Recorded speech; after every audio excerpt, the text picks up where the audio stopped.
I think a lot of times I hear this from my students in intuition too. It's like they're thinking it's going to hit them on their head and it's going to be this big red neon sign saying this way, this way, this way. And it's not. It's actually a nudge, a little gut instinct, a little kind of say, go this way instead, or think about this instead. Or you're like, I can't stop thinking about this thing.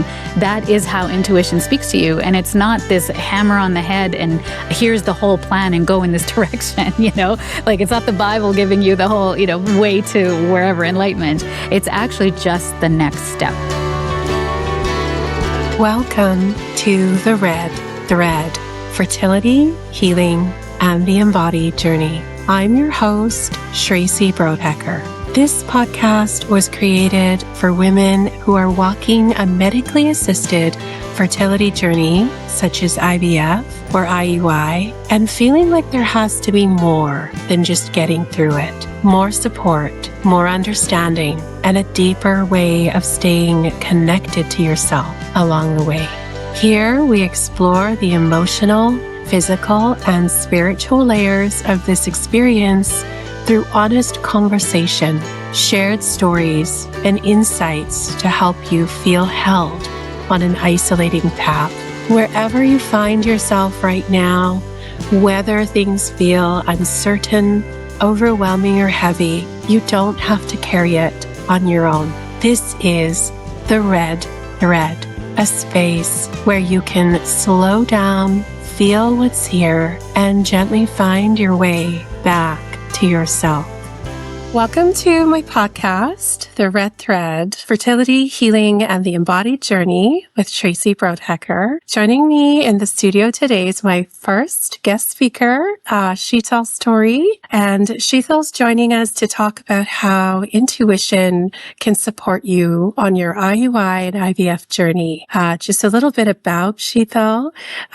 She's a psychic medium, professional astrologer, human design business coach, and a grief support counselor with a master's in coaching and a business degree. She has her own podcast called the Story of Spirit podcast that is in the top 3% of all podcasts worldwide. She helps women to heal grief, remove subconscious blocks to their next level of success, and align with their intuition to create a life and a business that feels joyfully aligned from the inside out. Welcome, Sheetal. Thank you for being here today. Thank you for having me. I'm so honored to be your first guest on this amazing podcast that I know has been on your heart for some time. And this is just so aligned with who you are and your mission out to the world. So thank you for inviting me. Thank you so much. So I've known Sheetal for several years, and over the years, I've been privileged to be in her classes. I've learned more about my own intuition, how to connect. I've had some space and time with you in your mediumship classes and just in different speaker settings. And just one of the things I know really connects for me is how you just give women permission to connect to their intuition. It doesn't feel as crazy, doesn't feel as woo. And I'm just curious, for you, how do you think intuition can play a role in a woman's life? How can it be a support or a strength for a woman? Oh my gosh, I think intuition is the key to everything. I'm sure you know that. It is the revolution, I think, of our times, and bringing women back into the matriarchy, back into our own self, because your intuition isn't felt in the mind. Your intuition is felt in the body, and it's the way your soul speaks to you. It's through your body, through your emotions. So we as women are very, very comfortable being in our headspace because that's the way we've been taught our whole lives. And we are rewarded for constantly being in our headspace, right? Achieving. I call it the achieve to receive button. I know you have it. I have that button as well. I know your speaker, many people who are listening will have the achieve to receive button. And that's the button you get for the badge that you get from doing really well in school, which means you're using your mind very well. And then if you're doing sports, doing really well in sports. So every time you achieve, you feel worthy, you feel loved, you feel valued in your family. And that's where we feel very safe, especially in ethnic families. And so that then actually incentivizes us to being in the mind. And the mind, like I always like to say, nothing good comes from the mind, right? The mind is only based in the past. It's only known, it knows what it knows because it's been through what it knows. And so it craves certainty, as you know. And everything that is certain is born of the past. So if you're wanting to have something new in your life, especially going on a fertility journey, you've never been there before, the mind is going to say, this isn't really safe, or we shouldn't do this, or maybe we should, your family's going to have all sorts of, advice for you. And your mind's going to be like, maybe we should listen to them. And I'm going to say, don't. Don't listen to your body, listen to your intuition. There's something coming up from you that's calling you in a direction that makes no sense to anyone else. And so in order for that to hear that, we need to be in the body. And then we also need to be understanding the world of energy that we live in. So we have 3 intelligence available to us at all times. So one is the brain, and the brain loves to keep us safe. That's the only job of the brain, is to keep us safe, and it keeps us safe in the known. So it recreates patterns of the past. And then the body is the second intelligence, and its only job is to keep you alive. So given optimal conditions, it will keep you alive in every, it'll try, but its job is to keep you alive. And it's going to hold things for you until you can handle them, right? So I'm sure you've heard of this many times, and maybe your listeners have too, and it's called The Body Keeps the Score, a great book, right? Another really great book is Feelings Buried Alive Never Die, which is about emotions that are held in the body, stay in the body until we heal them. And so if we're not safe in the body, either we've been through trauma of our past, or things around our body have not felt safe for us, as many women have, because we've taught a lot about how our bodies are not the way that they look in magazines, or that they don't look on social media. So we then tend to live in the mind to try to control things. But the intuition actually comes from our body.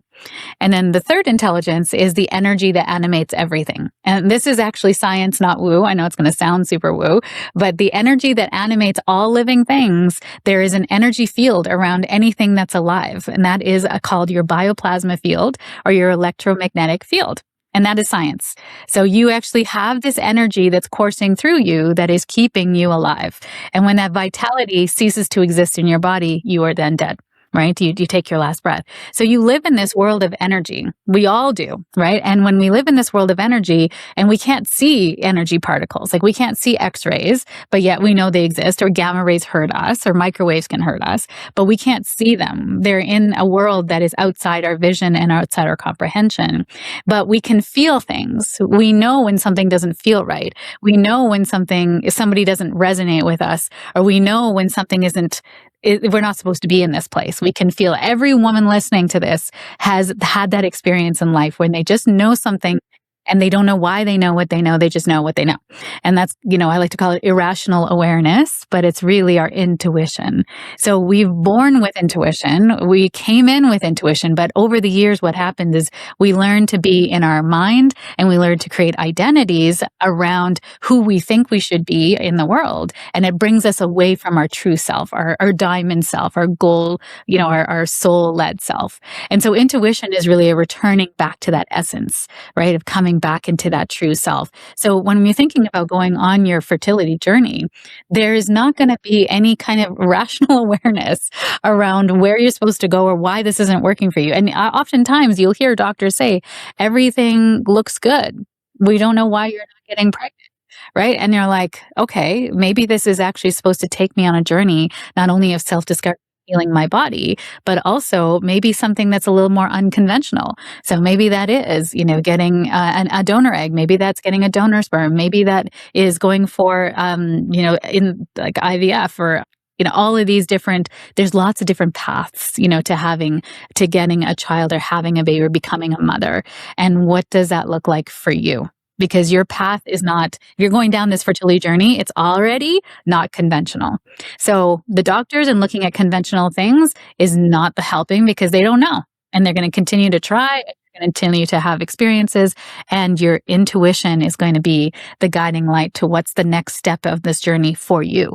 And maybe that's surrogacy, maybe that's adoption, maybe that's going to another country. There's so many avenues, and the only way you're going to find out what's your avenue is by trusting your intuition, trusting your body, because it's trying to tell you where your next step is. But we won't know that until you learn that for yourself. No one can tell you that. It comes from within you. Yeah, thank you, Sheetal. I was just, as you were saying this, I was thinking about the trusting of your body, and how I know from from the fertility support groups I run and the women I've spoken to, it gets really hard to trust yourself and trust your body. A lot of the time, you may dislike your body. You may even hate your body for not doing the things you expect it to. And a lot of women will also share they feel shame because they feel like their bodies aren't doing what they thought their bodies would do from a very young age, especially women who've wanted to have families or be mothers from when they were like kids themselves. I think they just have such a loaded relationship, such a love-hate relationship with their bodies. And I know that a big part of intuition is to be able to be in your body and trust your body. So I guess I'm wondering, how can women even start to trust what they're feeling in their bodies when they have so many layers of where they're feeling let down and they don't really even know if the signals their body is giving them are right, quote unquote, right. I'm just curious how they can build trust in their bodies. Yeah, great question. And I think there's a lot of layers that you've mentioned there. So first is the judgment that we put on our bodies of how it should be operating, right? And that is, again, this identity or these ways that we judge ourselves based on what we see out in society, right? So we were brought up with the awareness as a little girl that, when you want a baby, you're going to get pregnant. Right? As soon as you want to have a baby, you're going to get pregnant. And that's actually not true. Infertility is on the rise.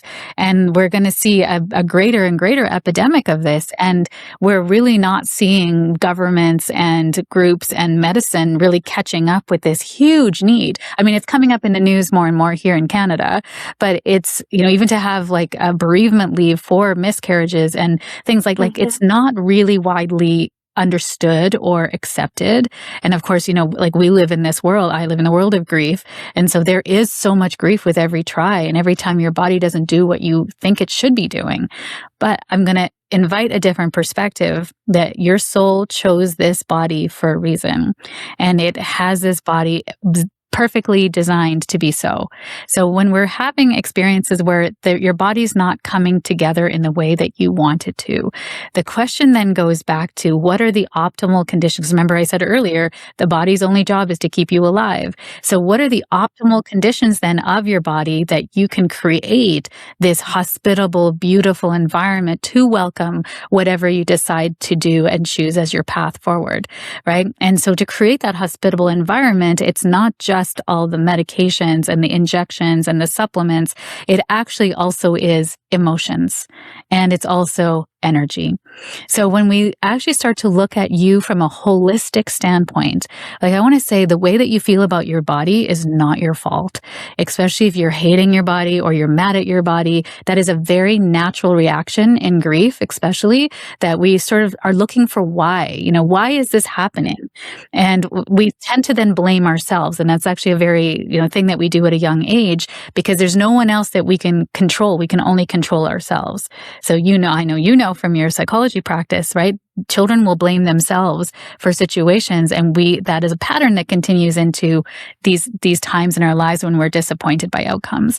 And it's like, what is wrong with me? And instead of saying what is wrong with me is, okay, what are the optimal conditions I can create in my life so that this becomes a hospitable environment for a baby to form in my life? And make that your goal, your journey to heal yourself, to be of the most healthiest place in your body that you have ever been in your life, where you feel good in your body, you feel your body has the best conditions, you're doing the womb healing. The womb healing work you're doing is like top notch. Like if you haven't been working with Shreyasi on that, I would say 100% look in that because it's not just the body. It is also the psychology, it's the emotions, it's the energy. You're a whole complete being. And medicine only deals with your biology, which is it's so wrong, and we're seeing a lot of practitioners like Dr. Gabor Mate, Dr. Peter Levine, there's a lot of these overlapping, modalities coming into the body and the psychology and the emotions and the energy of all these things together. So even then, a woman can be in optimal conditions and still not get pregnant. And we don't know why. We just don't know why. And I think what I like to say in that situation is this pathway is taking you in another direction then. Maybe it's not from your body that you're meant to have this baby. Maybe there's a surrogate. Maybe there's adoption. Maybe there's some other way because you've done everything right. And sometimes even when you do everything right, it still doesn't work because there's another opportunity coming. There's some other pathway to take because you're doing all the right things. So it's then asking yourself, well, what's the next pathway? What's my intuition telling me? So coming back to your question then about healing the body and coming back into love with your body and consciousness with your body and repair within the body, because so many times we can be so mad at our bodies for not doing the thing. And like, even I'm sure we'll go into a little like a polyvagal theory. I know you're pretty, you're very versed on that, but your listeners might not be. So polyvagal theory theorizes that there are three nervous system parts of your body. So one is the ventral, which is, think of it as green light, yellow light, red light. So green light is when you are in your best self, everything is calm, you have no threats in your environment, and everything from your diaphragm up opens up biologically. So you are just happy, you are present, you can smile with your whole face, because when you smile with your whole face, the inner ear contracts, so you can't hear sounds from far away. So you are truly present, right? You are actually truly present. Those are moments when you're laughing and you're with people that you feel safe with. And then when we get into yellow state, that is when we're in fight or flight. And so fight or flight is when a nervous system chalks something up that is a threat. And whether it's conscious or subconscious, it is then your body is on high alert. And when you're on high alert, the blood is not flowing to your internal organ, it is flowing to the parts of you that are going to get you away from where you need to go, right? Fight or flight. So you're coming into a response of some kind to do something about it. And then red state is when the body shuts down because the threat is so large.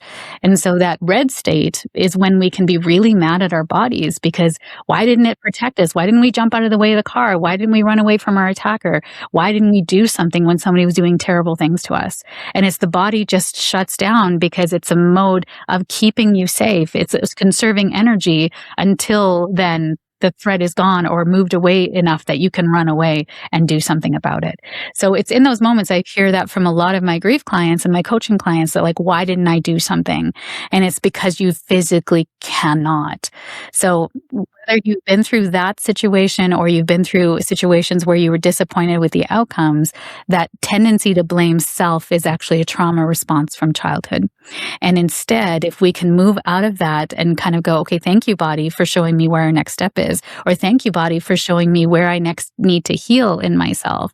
And what can I do now to create optimal conditions in the body so that I can receive whatever is coming my way in terms of maybe it's an ovary, maybe it's maybe it's hormones. And I know you do a really great job of this in your therapies because you allow women to actually come into the energetics of their womb and feeling what do they need more in that space. So I'm going to say it's like increments of trusting body, over time. Yeah, I just think this is, it's a really interesting topic to me. And I know I've also lived it because in the last several years, as part of my interests outside of, kind of my day job as a psychiatrist, I've also wanted to really seek ways to holistically heal, and not just for my clients, but just for myself, as better ways to cope with stress or grief. And I guess I've always been drawn to body work and the somatics. And so it started out with mindfulness and yoga and movement like that.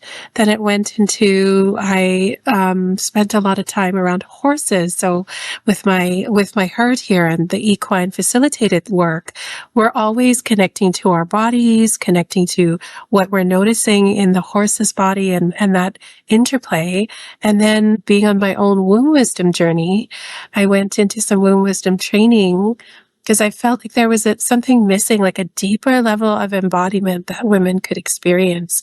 So part of what I share in the fertility support spaces is, there is actually a lot more going well or right with your body than wrong. Our bodies are actually our our allies, our best friends, and it can be hard to even look at that. So, like you said, pacing oneself, taking small steps towards that, maybe practicing self-compassion, feeling safe in the body, like placing hands on your heart, on your belly or womb, breathing, trying to connect through inner connection or gaze.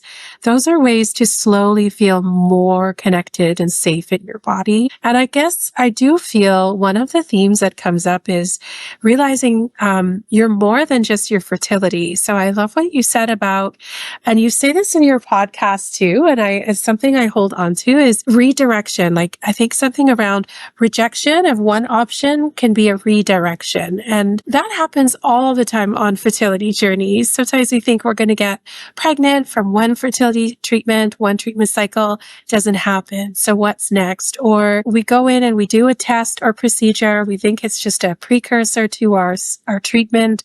And then there's something that comes up on the imaging and you need to have surgery or you need to deal with this or that. And there's so many pivots or opportunities to pivot.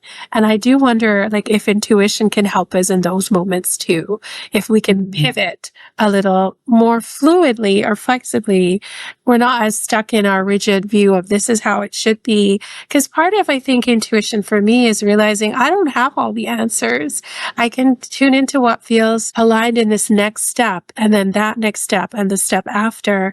But we don't have to know the end goal, do we, or the big picture. What do you think about that part? Beautifully said. There is so much there. Okay, so first of all, intuition is not about knowing the entire pathway. You don't know. You're never going to know the entire pathway. Intuition is showing you the next right step, right? And we want to, like, I think a lot of times I hear this from my students in intuition too. It's like they're thinking it's going to hit them on their head and it's going to be this big red neon sign saying this way, this way, this way. And it's not. It's actually a nudge, a little gut instinct, a little kind of say, go this way instead, or think about this instead. Or you're like, I can't stop thinking about this thing. That is how intuition speaks to you. And it's not this hammer on the head and here's the whole plan and go in this direction, like it's not the Bible giving you the whole, way to wherever enlightenment. It's actually just the next step. And so can you trust that the next step is going to get you to your goal? Because the universe wants you to have what you want,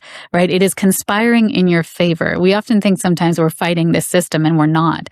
The universe wants it. If this is born in your heart, if you were desired, it's desired by you, it's destined for you. So if it's put into your heart, then the journey to it is also put into your heart. So you have to trust that part of your heart that's going to take you in that direction.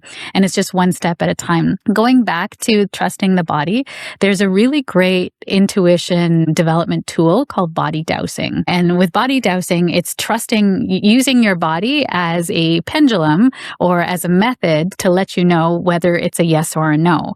So you can actually, take a deep breath in and out through your nose, in through your nose and out through your mouth. And then asking your body, as you put your hands on your heart, one hand over the other, and asking yourself, body, please show me a yes. And this is better when you're standing up because you have more ways to tilt.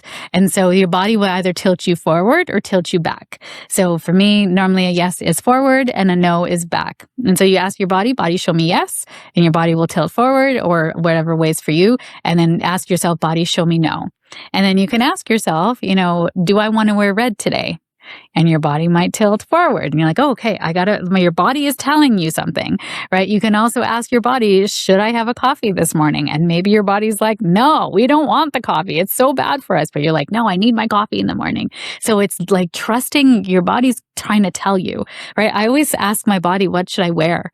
Because your body wants to wear soft, nice things, right? And yet you still have that itchy sweater that you continue to wear because you think you look good in it, And so it's like, can you just continue to use those little steps to build back trust with your body and build back that relationship with your body. You can even go to the grocery store. So I actually taught this in one of my intuition classes. And then I saw one of my students doing this.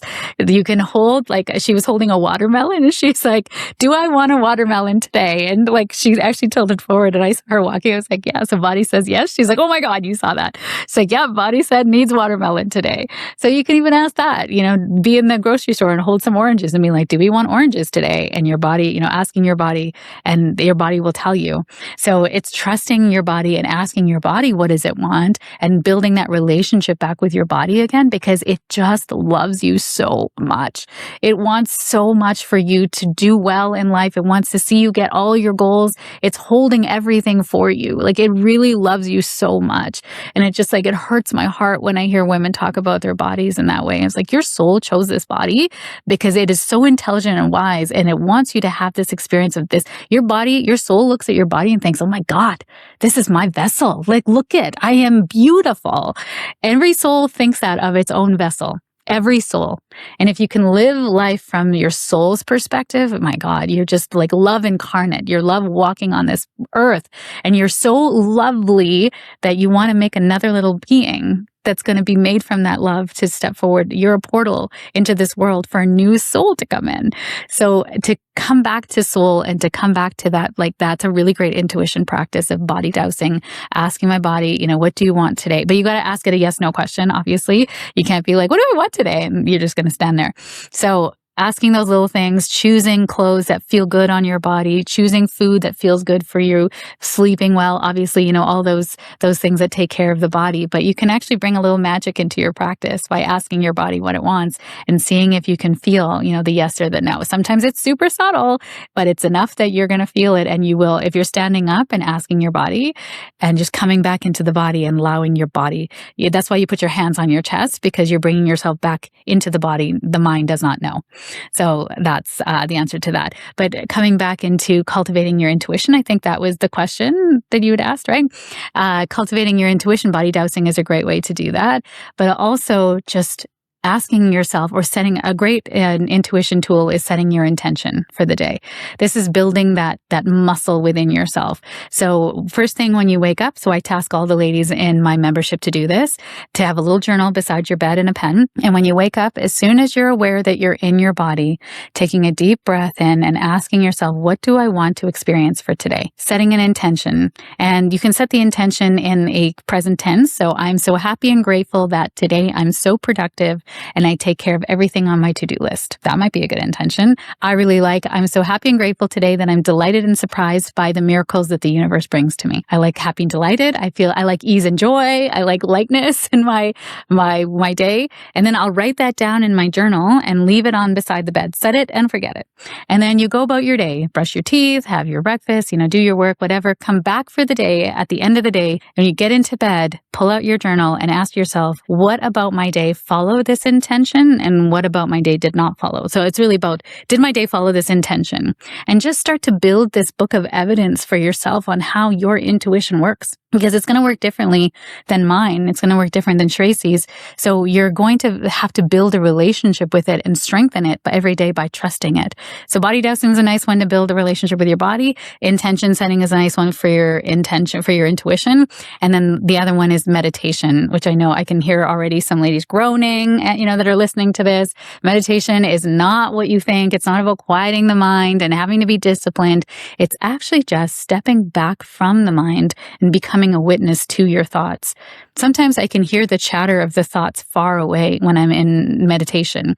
But doing a guided meditation, which I know Shreyasi has so many beautiful meditations, just listening to the voice and taking on a journey, letting it take you on a journey.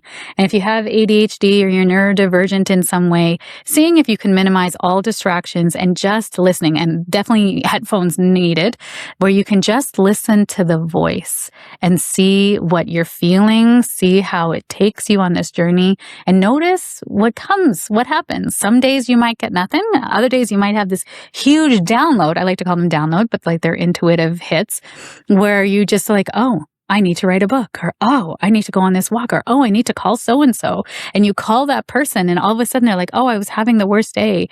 How did you know? Right? That's how you start to really flow into that alignment of that energetic side of you, because we all have that connection to the energetic world. We are energy, in the body. So we have this ability to connect with that energetic world. It's just about bringing your attention and your awareness to that part. So when we're in meditation, we're becoming more aware of our energetic self, because as we close our two eyes, as they say, you open your third eye, which is your awareness and your intuition become more heightened, because you're taking away the sense that is the most distracting, which is your eyesight. So it's a really, It is something that's a journey.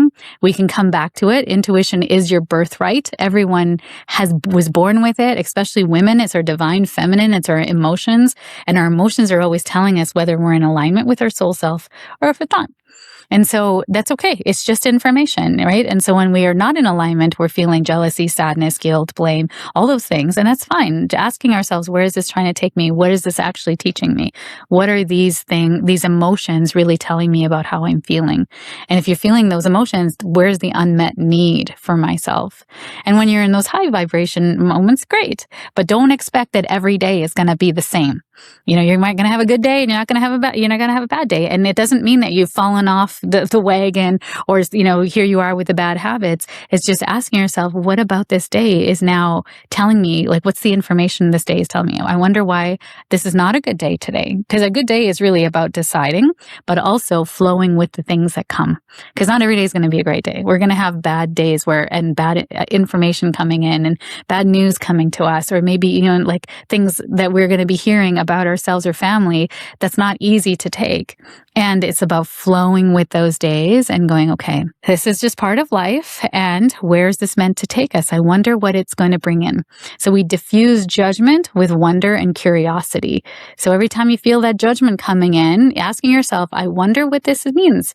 I wonder where this is going to take me. I wonder what adventure this is going to take me on now that I never would have thought of before. Because if you had gotten pregnant in a conventional way, I'm guaranteeing you from a soul perspective, you never would be taken on this journey of what you know now. And what you know now is on divine purpose, whether it's to help other people, whether that's maybe to go into your own fertility, counseling or support or get certifications in that journey, or maybe it's just to help the people in your family that might go through it too. So everything is an opportunity, but you don't know it until you've gone through it.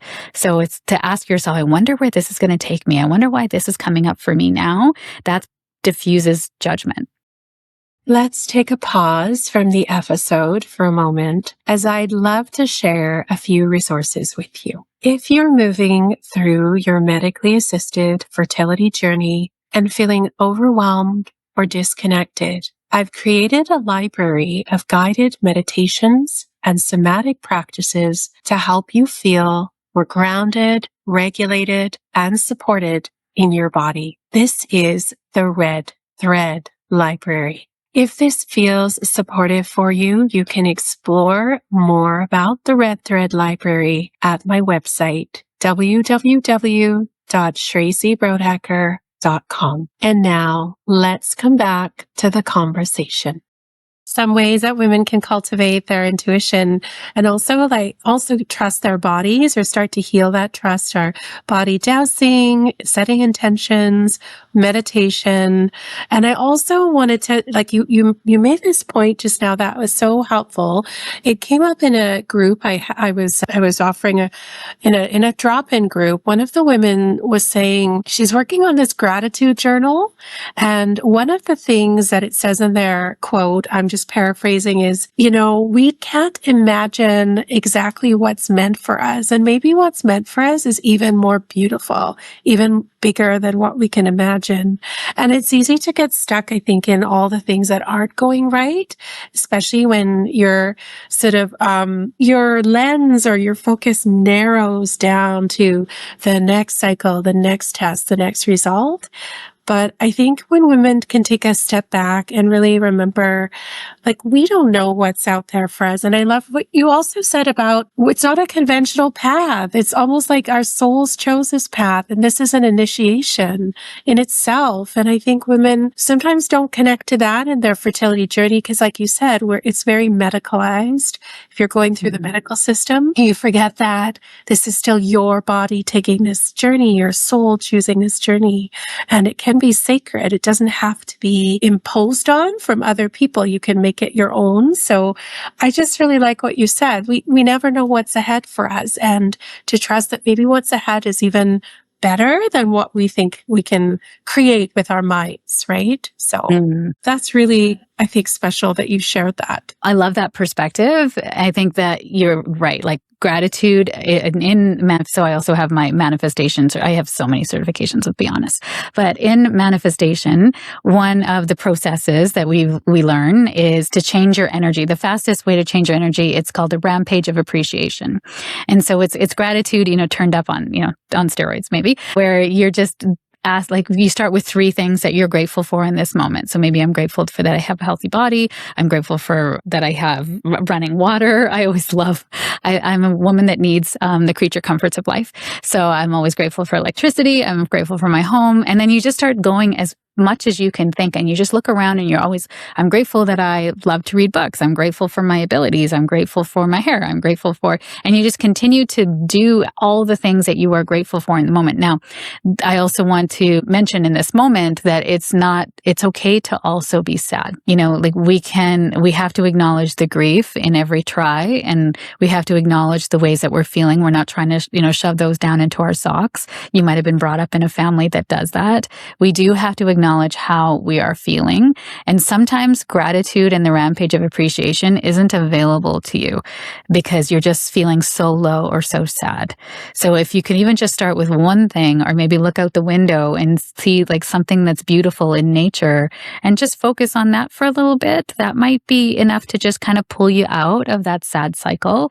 But the sad cycle is part of grief. You're going to feel it because the thing that you want isn't coming to you. So I don't want anyone to feel like we're negating their experience or that spirituality is all positive and, love and light. No, we need to acknowledge also the human experience is one where grief and sadness and disappointment does live. That is the gamut. We are here to experience the whole rainbow of emotions in this lifetime. And those other emotions that aren't happy and light are important to our experience too. So yes, we can, I love that you said that there is sometimes such a focus on what is going wrong. And if you have the capacity to start to kind of shift it over to, what is going right? You know what? I do have the abilities. I have the ability to do this treatment. Maybe I have the ability to create funds to do this work. Maybe I'm supported in our healthcare system, wherever you are around the world and listening to this, right? You have the ability to listen to this podcast and get more information and more perspectives on things. Like you can just start with little things if you have the capacity to.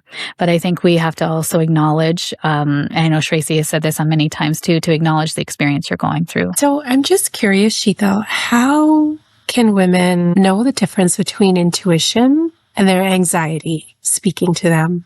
Because we are acknowledging we have all these emotions, including grief and maybe anxiety. So how can we tell the difference between intuition and anxiety when we're trying to figure out what to do next? Such a great question. It comes up most in a lot of the podcasts I'm on because there's such a difference in the feeling. So anxiety it's almost like a panic, right? It's tightness. Like I want you to think back in your life to the last time you felt anxious. And I want you to think about where did you feel it in your body when you felt anxious? So maybe there was an experience. So anxiousness, the way that I've learned it, is a fearful anticipation of the future. And also anxiety could be a biochemical mismatch within the body as well. So it needs to be medicated. But for the most part, anxiety tends to be a fearful anticipation of the future. So your body is living in a fearful anticipation of a future moment that hasn't happened yet. So if you're waiting for test results, or you're waiting for the next step or you're waiting for your next cycle, it's this anticipation of something that you're a little nervous about. And so you're living in a future moment that hasn't happened yet. And so your body is, and you can feel that. Like for me, it feels like it's between my chest and my stomach, right? That I can feel it, and it feels tight, and it feels like I'm worried. I don't like the feeling of it. It feels yucky to me. So now when you step into your intuition and of the possibility of what it could be. So the last time you had an intuitive nudge, or maybe you're like, I have no idea when I had an intuitive nudge. But when you feel into your intuition, your soul is speaking to you. Your soul is speaking to you with a lot of love and energy that comes in. So that's not going to feel like anxiety.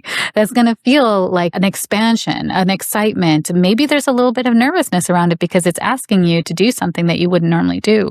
But it's also giving you a nudge of something that you already knew within yourself. Your intuition should never be telling you something that was new or foreign to you, right? Like it's just, let's say you were thinking about doing your IVF treatment in another country. So let's say you were I actually have a client who did their IVF treatment in Greece. So she was getting the nudge around Greece a long time before it was actually a viable option for her. She went through IVF here in Canada many, many, many times. And the more she went through every cycle that she would go through, she would look at what they were doing in Greece and she would ask her clinic and her team, hey, shouldn't we look at this biomarker? Shouldn't we look at this? Don't you think I should go for a test? And they're like, no, it's fine. It's fine. And then she would miscarry. And she's like, see, I could feel like I know we should be looking at these markers, and they wouldn't listen to her. And so she finally contacted the clinic in Greece, and it just went smooth. Like the money came along, everything worked out. Her and her husband went to visit Greece. They loved it. Everything clicked into place. And they're like, this is where we're supposed to be. So the nudge came along a while before, and it didn't feel like anxiety. It felt like an expansion of maybe this, just maybe this, right? And it's going to be like, oh, that's interesting, right? It doesn't feel scary. It shouldn't be feeling contractive. It feels expansive. It feels light. It feels like possibility. And so it's about paying attention to how it feels in your body, because how your intuition is going to feel for you is going to be different from how it feels for me. I almost sometimes get tingles. You always hear people like, I get goosebumps or truth bumps. That's your body recognizing truth when it has that. When somebody's saying something to you and you're like, oh my God, like, look at the hair. I have someone on my team that's like, every time it's like, look at my hairs. Look at the hairs on my arm. They're standing up. Oh my God, Sheetal, it's truth. And I was like, I can't see it. It's on Zoom. I don't know if your arm hairs are up, but that's fantastic. But it's your body telling you that this is real. This is, yes, your body's reacting in a visceral way that this is exactly where we're supposed to go. Like, that's excitement, right? Goosebumps and truth bumps like that. We call it truth bumps in spirituality. So it's paying attention to how you feel when anxiety comes, because what makes you anxious, right? Fearful anticipation of the future. You know what that feels like. But then what does your intuition feel like? For me, it feels like ooh, I'm excited. Oh my gosh, I got this download. Oh my gosh, this feels exciting. It's like, it's an idea that comes out of nowhere, but it feels so right, or a thing that says, why not try this path? And then start to look. I always say I never move without actual information, practical, like, show me, right? I'm the most skeptical medium you'll ever meet, because I was like, was that real? Was that actually spirit? I don't know. Can you show me this is real? And so I'll ask spirit to show me if this is actually where I'm supposed to go. So for example, with the Greece lady, if she's like, I'm supposed to go to Greece, show me. And then all of a sudden a friend sends her, hey, I saw this thing about Greece. I think you should check this out. That would be a nudge from the universe, right? Or a wink from the universe that this is the way to go. So you're asking the universe to show you, is this my path? And then you're being patient. And if you don't see any winks from the universe, like, you really don't, you have to pay attention, because sometimes it comes in subtleties. All of a sudden you're watching a show and they're like, go to Greece, and Greece is waiting for you. And you're like, what is that? And is it your brain picking up more on all the Greece things? Or is that the universe giving you a little nudge to go in that direction? And then start to research. I always say this to my clients, is research if Greece is in this instance, research if Greece is the right thing for you. And if it is, everything will fall into alignment. If it's not, everything is going to feel hard and pushed, and it's not going to work out. So what's meant for you will always find you, and it will feel more easeful, right? So the team of doctors will be amazing. You reach out and they're like, oh yes, no problem. And I've got you. And yes, we can make this work for you. And everything will start to feel easeful. And then you go in that direction, and then all of a sudden it's not, right? And you'll have this experience where all of a sudden it's not feeling easeful anymore. And you're like, okay, I've come as far as I'm supposed to go on this path. Maybe now we're supposed to go on a different path. So stay open to that feeling. So notice for yourself, when intuitive hits come in, or you feel this intuition, or someone, you just feel like, oh, I should call so-and-so. Where does that come? Where does that feel like for you? Does it feel expansive? Does it feel contracted? Does it feel light? Does it feel heavy? You're going to know what that feels like for you. But I can tell you for certainty, what anxiety feels like. So now pay attention to what intuition feels like. Yeah, I love that. We're just told that we're too emotional, or we can't see things straight or logically. And I think women tend to even dismiss themselves, right? Because of that external messaging. And then also internally, we just don't know some of us, why we would trust ourselves. And I think you're kind of forced to make those those choices and learn to trust yourself on this journey, especially when you're looking at, like you said, all these decisions. Where do we do treatment? Who do I do treatment with? Can I trust this health provider? Do I feel like my body feels good around this person? Even something as simple as that. I know women just shut off those physical symptoms and override. So I love that you said that, because that overriding of self is something that we learn, especially as sensitive and intuitive women. So if you're an empath, you're a highly sensitive person, HSP, what happened at a very young age is you learn to push down your emotions to take care of others. So you're a natural caretaker and a natural rescuer. And that rescuer tendency makes you so aware of what everyone else's needs are that listening to your own needs and your own body and your own emotions is a healing journey, is a journey of coming back to self. So I feel like if you're on the fertility journey, it actually is part of your soul's mission of coming back to self and coming back to home, because you have to heal yourself to get the thing that you want at the other side of it, which is motherhood and this beautiful little baby coming into your life.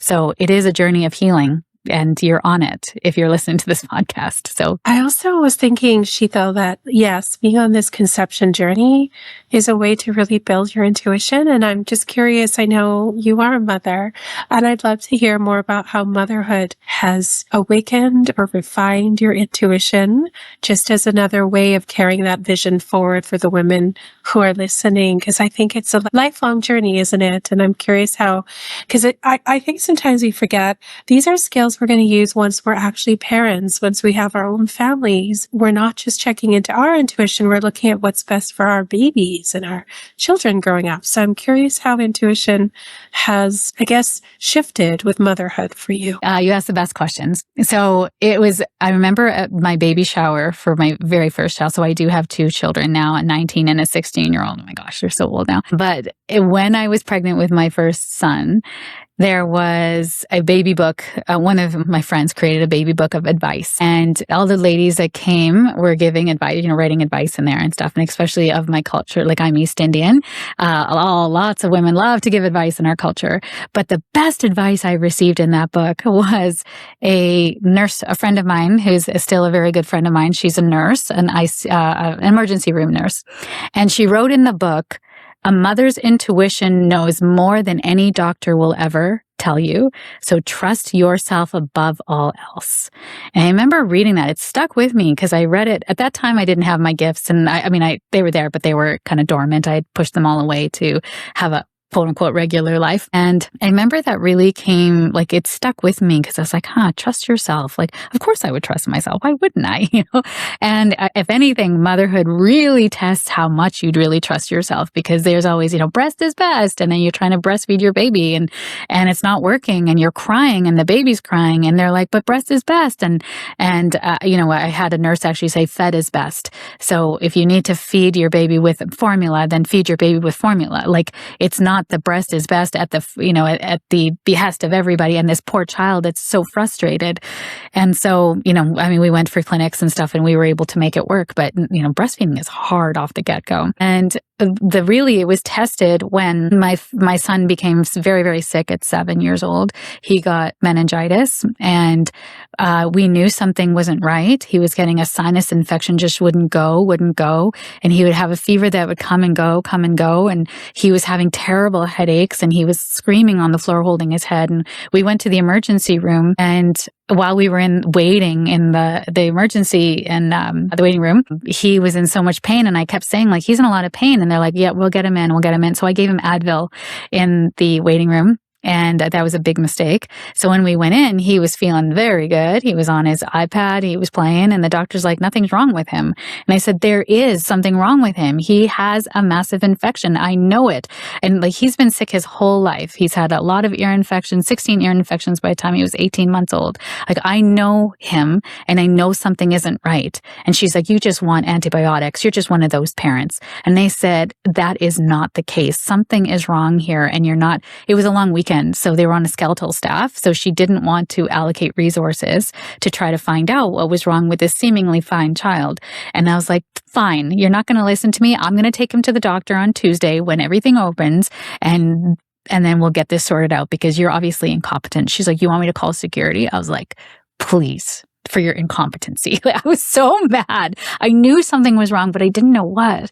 And I'm going to cry. By the time Monday rolled around, he was in and out of a coma. He was incoherent. He couldn't walk. And my husband brought him to the doctor's office on Tuesday and carried him in. And she's like, this is meningitis. He needs to go to the hospital now. And my husband's like, we took him to the hospital and they turned us away. And she said, go, they will triage him. He needs to go now. And he said, can you please call ahead and let them know we're coming? She's like, no, they're just going to triage it. It's going to work out. We waited in the waiting room for 5 hours. There was children walking in, eating lollipops and popsicles. I mean, I know now they were coming in for follow-ups and stuff, but I was so mad. And I went to the triage nurse and I said, he is hallucinating. He is comatose. Do you understand? He's in and out of consciousness. When can we get a bed? He's like, I'm trying. I'm so sorry. I'm trying. And he would call his manager and he got reamed out by the manager for not bringing him in. He's like, where are we going to find beds, buddy? Take it easy. And he's like, we have a very serious patient in here. And she's like, they're going to have to wait their turn. And he's like, and he looked at me and he went sorry. And I was like, he said, please God, do not let my child pass away in this waiting room due to incompetence. And when we got in, the doctors took one look at him and said, we need to get this going fast. We were in for an MRI. We were in for all the treatments. They started pumping him full of antibiotics. They said, what happened? And I told them the story of how I came in. And it was a sinus infection that had gone and grown so much that it actually went up into his meninges, into his brain, into the covering of the brain. And he was he was on death's door. It was affecting his organs.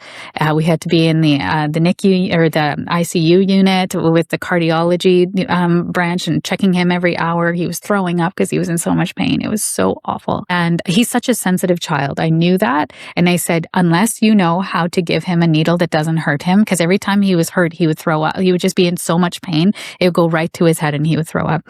And so I said, you can't touch him unless you know how to give a proper needle. And the nurse came in and she was very abrupt with me. And I said, you can't touch him because you don't know how to give a proper needle. I already know. So you go get your best case, your best person that knows how to give it with a butterfly needle and give this poor boy a needle that doesn't give him any more pain. She's like, he needs his medication. I said, well, then you better hurry. And she was like, okay. I wasn't going to budge, right? I'm like, nope, then you better hurry. You better find somebody.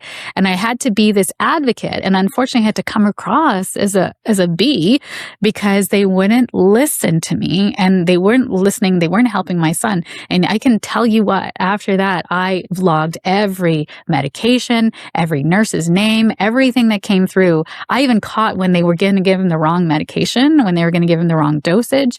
I had to be my child's advocate. And I listened to my intuition. I knew something was wrong and I didn't stop. Could we have gone back to the hospital again? We probably should have in hindsight. And because of all the healing and all the energy that was being sent to him from all around the world, he walked out of there pain-free, side effect-free 10 days later. And they were like, we've never seen this happen before. And that's his first time. The second time he got meningitis, he was 10. And I knew then what was happening and he wanted me to massage his head. And the nurse is like, can't you just let him be? And I took my hand away and he's like, Mom, put it back. And I was like, please don't tell me again how I should parent my child and help my child. And she was taken off the unit. So it's like we have to be an advocate for our littles in a way that only we know them. And to come into that trust of self, I'm telling you, it will never steer you wrong. When you know something is wrong, something is wrong. Trust that and don't stop until you find it. Yes. I know that very well. Thank you for sharing this story. It really moved me when I heard it on your podcast. And I think so many women listening, that will land for them and they'll probably think about that when they're mothers, but also that's the kind of story that makes women or people just stop and realize we can't give our sovereignty over to the so-called professionals and experts. They don't know everything either. They're doing their best, but they don't know the full story. And I think we tend to, maybe not consciously, but just allow experts to hijack our own authority over ourselves. And over our kids when it comes time for that. And I just think that story is really inspiring because it reminds me, even if I'm not totally comfortable speaking up, especially with somebody who is a professional or the authority, no one is going to do it except me. And you did that for your son. And no one's going to do that for me either. I can have my partner there or a friend or a safe support, but we're the ones who have to advocate for ourselves. And I hear this story often, this theme where women wish they had said something. They wish that they'd stood up for themselves. They regret not following their intuition. I mean, they're still here. They survived, but I think sometimes we learn the hard way and what's the worst that could happen? You follow your intuition and then what? Something changes and you learn from that experience. And I think we're so afraid of doing things wrong, or I don't know, we just give up our control and our agency to other people, I find. And we get that message often when we're in the moment in these fertility treatments in the fertility world as well. And I love that story. So thank you for sharing it. And I'm so glad your son is well now. And yeah, thank you, Sheetal, for sharing that. Yeah, and thank you for that. Yes, he is well, he's had a number of health issues, and I think it's part of his sensitivity. So understanding, your child is not, there's no textbook about being a mother, and my child is extremely sensitive. And it was until I took up astrology, I realized how sensitive he is. He has all the markers of sensitive body, sensitive constitution. There's a lot of water on all of his health signs, which means he's very, very, he feels the emotions and things inside his body so deeply.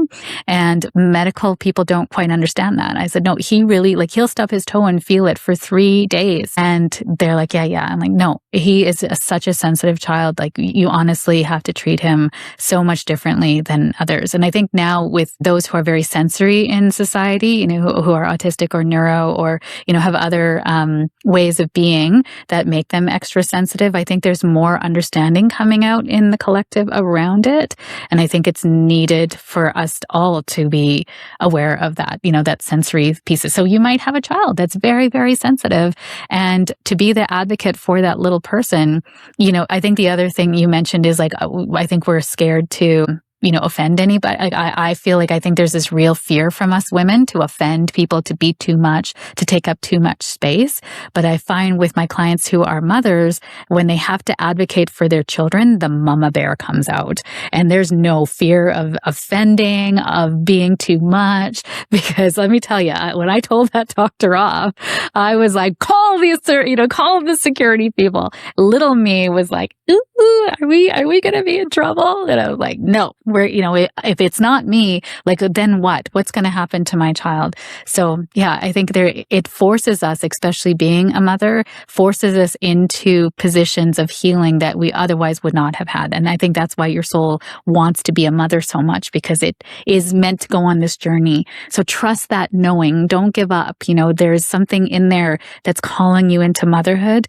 Continue to follow that nudge and see where it takes you, but be open to the journey coming out in a way that maybe was unconventional in the way that you thought it was going to happen for you. Thank you, Sheetal. I think that is just a lovely way to take away how intuition can really be steadying for us at this time. Maybe before we end, I guess I'm just curious if you could share how women curious to work with you can connect with you. What are some ways that they can enter spaces and start to cultivate intuition with your guidance? I'd love to know more. I love this. Thank you so much for asking. I think, the intuition revolution is here, and we are, as women, being called back to ourselves. So this is a healing journey through and through. I have a membership where I can walk with you forever, however long is time that you want to walk with me in your journey of intuition. I teach intuition classes. I think the easiest way is to connect with me on Instagram. I'm there all the time, an extrovert through and through. So I love connecting with people. I'm in my DMs. I don't have a social media team looking out for me. I'm the one that's doing all my social media because I love to connect with people and hear your stories. So if you heard me on this podcast, please do reach out to me on Instagram or on Facebook.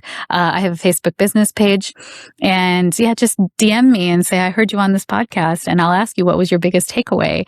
I just love to hear about you. You can check out my services at sheetalstory.com. That's SheetalStory.com. And that's where you'll find all my offerings. All my calendar's always up to date on there. I have a fantastic team. And I just would love to support every woman. I mean, my mission is to help 1 million women step into their intuition in this lifetime and trust it above all else. And, you know, Shreyasi, you're part of that mission. So thank you so much for choosing me to help you on your journey, because man alive, are you such a magical being, and you have so many gifts to share. And I'm excited for all the women that come in to work with you too, because it is that womb wisdom journey that you offer is just, there's nothing else out there like it. It's the most holistic journey you'll find. It's body, spirit, and mind all combined. And you're just so good at what you do. So I just want to thank you for having me on your podcast. And I'm excited for all the women who step in to work with you. Thank you, Sheetal. That's wonderful. And I am so grateful to have you here. Thank you. Thank you. Thank you for taking the time to join me today on the podcast. If this episode resonated with you, please like, share, and leave a review. You can also connect with me at my website, www.shreysibroadhecker.com, or at Instagram at Shreyasi_Broadhecker to stay in touch and explore more of the work I do. Take care, and I'll see you in the next episode. Disclaimer. The content shared on this podcast is intended for informational and educational purposes and is not a substitute for medical or psychological advice. Every fertility journey is unique, so I encourage you to connect with your healthcare provider or qualified professional for support that's right for you. Any views or opinions shared by guests are their own.